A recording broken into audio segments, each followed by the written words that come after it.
कल्पना करो, दिल्ली की एक भव्य शादी, झूमर, वीआईपी एरिया, महंगे सूट और हर कोने में पावर की खुशबू। तुम किसी दूर के रिश्तेदार की शादी में आए हो, बस यूं ही। और तभी तुम्हें बताया जाता है कि वहां एक ऐसा इंसान मौजूद है, वो आदमी जिसके साथ सिर्फ एक तस्वीर तुम्हारे करियर को 10 साल आगे धकेल सकती है। वो आदमी जिसके एक फोन कॉल से दरवाजे खुलते हैं। वो आदमी जिसके नाम से लोग सीधे खड़े हो जाते हैं। और अचानक कोई तुम्हें उससे मिलवा देता है। तुम्हारे पास हैं सिर्फ 5 मिनट। 5 मिनट में तुम्हें तय करना है, या तो तुम उसकी यादों में रहोगे या भीड़ का एक और चेहरा बनकर गायब हो जाओगे। अब सच बताओ, तुम क्या करोगे? क्या तुम अपना परिचय देकर अपनी उपलब्धियां गिनाओगे, सर मैंने ये किया, वो किया, या फिर सीधे बोल दोगे, सर मुझे एक मौका चाहिए? या बहुत विनम्र बनकर कहोगे, सर मैं आपका बहुत बड़ा फैन हूं?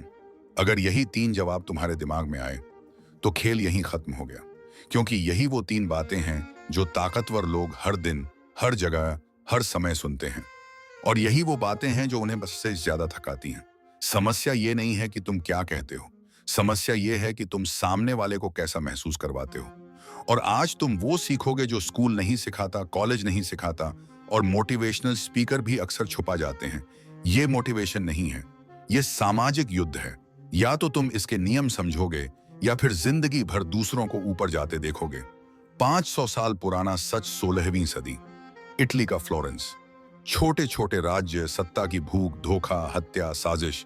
इसी अराजकता के बीच एक आदमी था, निकोलो माकियावेली। वो राजा नहीं था, वो योद्धा नहीं था, वो सत्ता के बहुत पास था, लेकिन सत्ता में नहीं। और जब सत्ता ने उसे बाहर फेंका तो उसने वो लिखा जिससे आज भी लोग डरते हैं। द प्रिंस एक किताब नहीं, एक आईना। उसने लिखा, दुनिया आदर्शों से नहीं चलती, दुनिया धारणा से चलती है। लोग सही गलत से नहीं, फायदे और प्रभाव से फैसले लेते हैं। और उसका सबसे बदनाम विचार, अगर तुम्हें चुनना पड़े तो प्यार से बेहतर है सम्मान, क्योंकि प्यार मूड पर निर्भर करता है, सम्मान ताकत पर। मतलब ये नहीं कि तुम क्रूर बनो, मतलब ये है कि ताकतवर लोग सहानुभूति नहीं, स्थिरता ढूंढते हैं। मेरी जिंदगी में कौन ताकतवर है? अब तुम सोच रहे हो, ये सब तो राजा महाराजाओं की बातें हैं। रुको, ऑफिस में तुम्हारा बॉस, बिजनेस में निवेशक, परिवार में पिता या चाचा, कॉलेज में प्रोफेसर, लिंक्डइन पर वो बड़ा नाम जिसे तुम मैसेज करने से पहले 10 बार सोचते हो।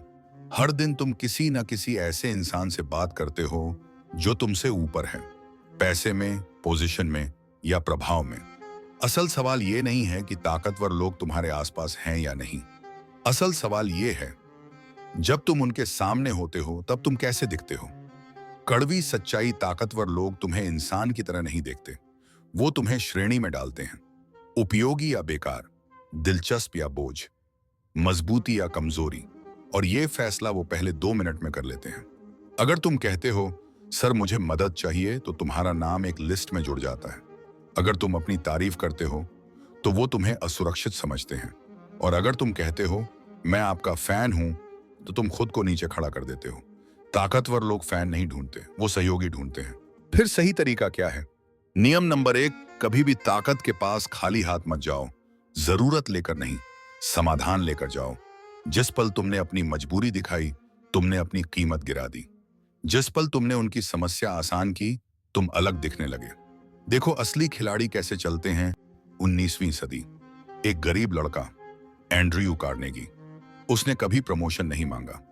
उसने पहले समझा कि उसके बॉस को सबसे ज्यादा किस चीज की जरूरत है। निर्णय, विश्वास, स्पीड। और उसने खुद को वही बना लिया। ना शोर, ना दिखावा, बस उपयोगिता। नियम नंबर 2, बोलने से पहले देखो। ताकतवर लोग खुद को शब्दों से नहीं, आदतों से उजागर करते हैं। किसे सुनते हैं, किस चीज पर चुप हो जाते हैं। पहले समझो, फिर चाल चलो। नियम नंबर 3, उनकी दुनिया को रिफ्लेक्ट करो। ताकतवर लोग अपने जैसे लोगों पर भरोसा करते हैं। अगर वो डेटा पसंद करते हैं, डेटा दो। अगर वो विजन पसंद करते हैं, तस्वीर दिखाओ। ये नकल नहीं है, ये सामंजस्य है। नियम नंबर 4, हर कार्ड टेबल पर मत रखो। पूरा खुल जाना तुम्हें साधारण बना देता है, थोड़ी रहस्यात्मकता तुम्हें दिलचस्प बनाती है। नियम नंबर 5, इरादों में शांत, एक्शन में तेज। जो बहुत भूखा दिखता है वो डर पैदा करता है, जो शांत रहता है लेकिन मौके पर झपटता है वो सम्मान पाता है। नियम नंबर 6, अपनी वफादारी सस्ती मत बनाओ। जो आसानी से मिल जाए उसकी कदर नहीं होती। नियम नंबर 7, तारीफ को सटीक बनाओ। आप महान हैं, बेकार हैं।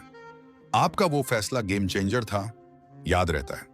नियम नंबर 8, कभी भी उनसे ज्यादा चमकने की कोशिश मत करो। राजा के सामने राजा बनने वाले ज्यादा नहीं टिकते। नियम नंबर 9, खेल ऊपर नहीं, बगल में खेलो। पीए, असिस्टेंट एडवाइजर, गेटकीपर, यही असली रास्ते हैं। नियम नंबर 10, शुक्रिया शब्दों से नहीं नतीजों से दो। नियम नंबर 11, पूरी हाँ मत बनो। कभी कभी शांत असहमति तुम्हें मजबूत बनाती है। नियम नंबर 12, हर जगह मत दिखो, कम दिखो, लेकिन याद रहो। नियम नंबर 13, ऐसे चलो जैसे तुम पहले से यहां के हो, क्योंकि दुनिया अक्सर पहले मान लेती है फिर सबूत ढूंढती है। आखिरी बात, ताकत की दुनिया में पहुंचना किस्मत हो सकती है, लेकिन वहां टिके रहना समझदारी है। याद रखो, जरूरत नहीं, कीमत दिखाओ अपनी जीत को।